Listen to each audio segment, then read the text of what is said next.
my interpretation of it is that it's the ultimate kind of Wizard of Oz cover for the government to get away with whatever it wants. And honestly, like Henry Kissinger's wet dream. No wonder he was so excited about AI, because essentially, you can claim that, they argue that AI will become so much more intelligent than humans and think so differently that it could never explain how it reaches its conclusions to people, which envisions a future of computer says no, computer says yes, computer issues it, and you can't question it, it can't explain itself. We must trust that it's, in a kind of a religious way, that it's so much smarter than anything else. So if it says, Nuki ran, for example, and then they get in trouble for it or something, they'll be like, well, it was the computer and it's so much more intelligent than us humans.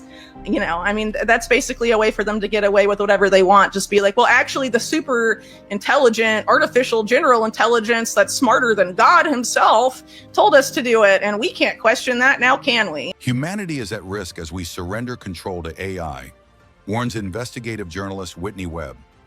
Relying on machines for thinking, memory, and problem-solving could lead to passive individuals with weakened brains, shorter attention spans, and diminished creativity. This shift threatens innovation, leaving us vulnerable to control and conformity. Stay tuned as Whitney Webb uncovers the unsettling realities of AI's growing impact on our future. And don't forget to subscribe for more insightful content. I do want to point out really quick, so I think Doge, the Department of Government Efficiency, is really a Trojan horse for putting as much of government in the hands of AI as possible. And I think when you do that, that doesn't necessarily mean smaller government, right? Perhaps less humans in the workforce, but having like AI run all these different departments and programs and whatever doesn't necessarily mean the government is shrinking. It can mean the government human workforce is shrinking, but it's not necessarily the same thing. So we'll have to pay close attention to how that develops over time, because I suspect someone like Elon Musk, for example, who obviously has positioned himself to have undue power considering that no one voted for him, is a big proponent of carbon taxes and carbon markets and a lot of stuff that conservatives and libertarians certainly don't like, and certainly would be an expansion of government. You're creating a whole new market, essentially, that civilians and corporations alike would have to play in order to meet, those quotas or however they choose to set it up. And I think ultimately it's very, very problematic putting AI in charge of government. It's actually something that Eric Schmidt and Henry Kissinger cheered on in their book, The Age of AI, Our Human Future, a very misleading title. It's about the post-human future that they envision. And basically the way they sort of describe it, and I would recommend people read the book for themselves, but I sort of, my interpretation of it is that it's the ultimate kind of Wizard of Oz cover for the government to get away with whatever it wants. And honestly, like Henry Kissinger's wet dream. No wonder he was so excited about AI, because essentially, you can claim that, they argue that AI will become so much more intelligent than humans and think so differently that it could never explain how it reaches its conclusions to people, which envisions a future of computer says no, computer says yes, computer issues it, and you can't question it, it can't explain itself. We must trust that it's, in a kind of a religious way, that it's so much smarter than anything else. So if it says, Nuki ran, for example, and then they get in trouble for it or something, they'll be like, well, it was the computer and it's so much more intelligent than us humans. That's basically a way for them to get away with whatever they want. Just be like, well, actually the super intelligent artificial general intelligence that's smarter than God himself told us to do it, and we can't question that now, can we? That's basically sort of the setup. And, hopefully that's not the same thing Elon Musk and Ramaswamy have in mind, but I don't know. The lines between Eric Schmidt world and Peter Thiel-verse world are actually pretty thin. They're both on the steering committee of the Bilderberg Conference, and they agree on a lot more than they don't. They're both very closely aligned with the Department of Defense as it comes to AI. Eric Schmidt basically wrote the game plan for how national security would use AI as head of the National Security Commission on Artificial Intelligence a few years ago. And of course, Peter Thiel, through many of his companies and the company he backs, is a major military contractor with a lot of ties to the national security state. And of course, not just the Department of Defense in Thiel's case, but also the CIA. And, they're really not that different in the end of the day. I think their sales pitches are different and how they frame stuff is different. So this particular camp that sort of claimed that they're the Silicon Valley libertarians are cloaking themselves in a lot of words like innovation, efficiency, and all of this stuff. But the problem is, AI as an industry is very overhyped. So for example, you could have a company say, like one company I wrote about during COVID-19 is an Israeli company called Diagnostic Robotics. And so they were picked by the Rhode Island governor at the time, who later became Biden's commerce secretary, to basically predict COVID outbreaks before they happen in Rhode Island. And they said themselves that their algorithm was roughly like 75% accurate, but that's like, the company's opinion. Right. That wasn't independently vetted or anything. So it's probably closer to 60 or 50%, like a coin toss. So is it really more efficient to put an algorithm like that in charge of deciding public health policy, or if a particular community is locked down and its economic activity halted or something like that? That's just one example. I mean, obviously AI is being applied to every sector, but there's been a lot of grift in this particular field, and it's also happened with a former DARPA director had sort of a defense tech company. Her name's Regina Dugan when Obama was in power, and they got basically outed for having that. I think it was for detecting IEDs or the probability of them or something. I forget exactly what it was about, but it was found to literally be like a fraudulent algorithm. It was no better than a coin toss, and nothing happened to her.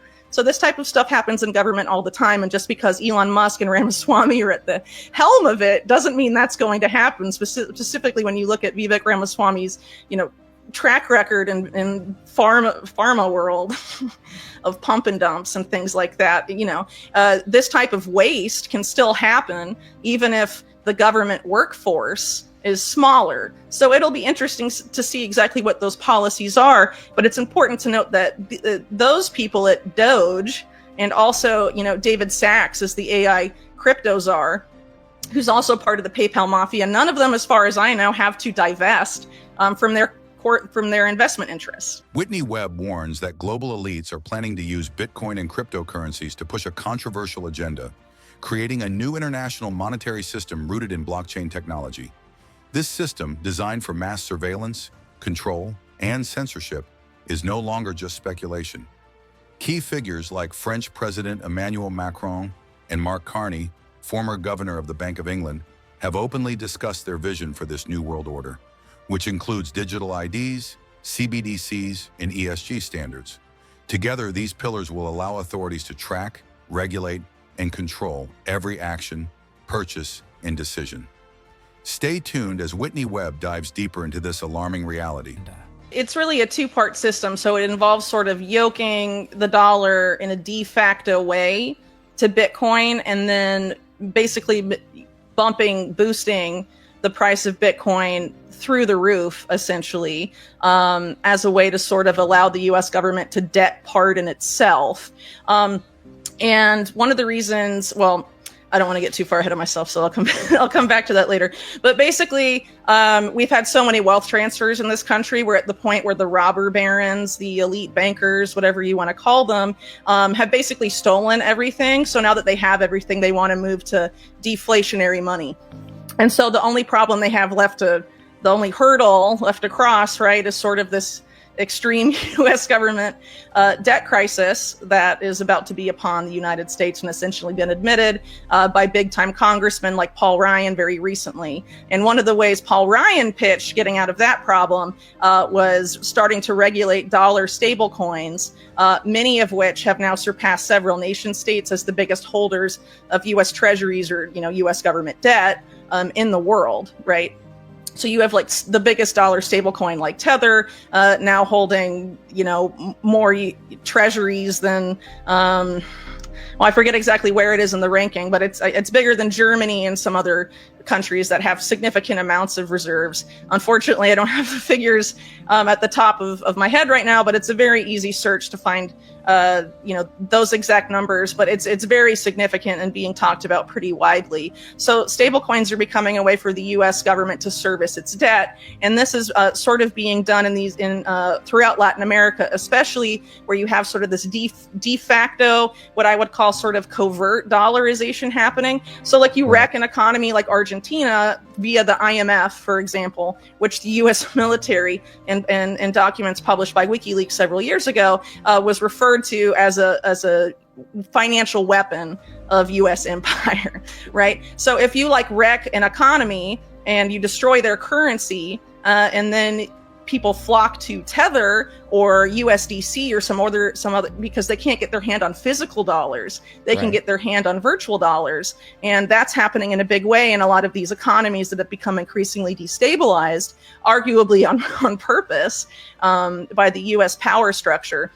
And then you have them becoming de facto dollarized as opposed to sort of formal dollarization, which took place decades ago in places like Ecuador, El Salvador, where those countries essentially lose a significant amount of their financial sovereignty because they're sort of at the whim of the Federal Reserve, which they have zero control over, right? So I'm not sure what else to add there. I sort of gave so you're review, okay. So the goal. So you're saying in a case like that, all right, so their currency's been destroyed partly through IMF policy or entirely. So or World Bank or the multilateral development banking system among, there's these vulture capitalist figures that have been a big issue in Argentina as well. Most of them are American, like Paul Singer, for example, is probably one of the most notorious. BlackRock is also one. And Javier Milei in Argentina has been making deals with them. Yeah, he doesn't say afuera to BlackRock. Or JP Morgan, or, plenty of other, or Silicon Valley. He's like, no, take over our government, please. It's kind of funny. He's like, yeah, like libertarians cheer him on because he's like, I'm going to get rid of the Ministry of Education. It's wasteful. And that, maybe it is. I don't know. I'm not an expert on waste and, the Ministry of Education in Argentina, but he's pitched replacing it with Facebook's AI to train everyone in, all the young people in Argentina for the future of work. That doesn't sound like a great alternative. Whitney Webb supports Bitcoin as a tool for freedom, allowing people to break free from government and central bank control. However, she's concerned about global elites twisting its purpose, especially with Tether's ties to intelligence agencies and surveillance. She warns that Tether's ability to seize user funds on government orders could lead to centralized control through CBDCs. Whitney also cautions about the dangers of AI being used by elites to manipulate reality. Her advice: stay skeptical, think critically, and protect your freedom. Want to stay updated on Bitcoin and crypto? Subscribe the Millionaire Pathway for insider knowledge.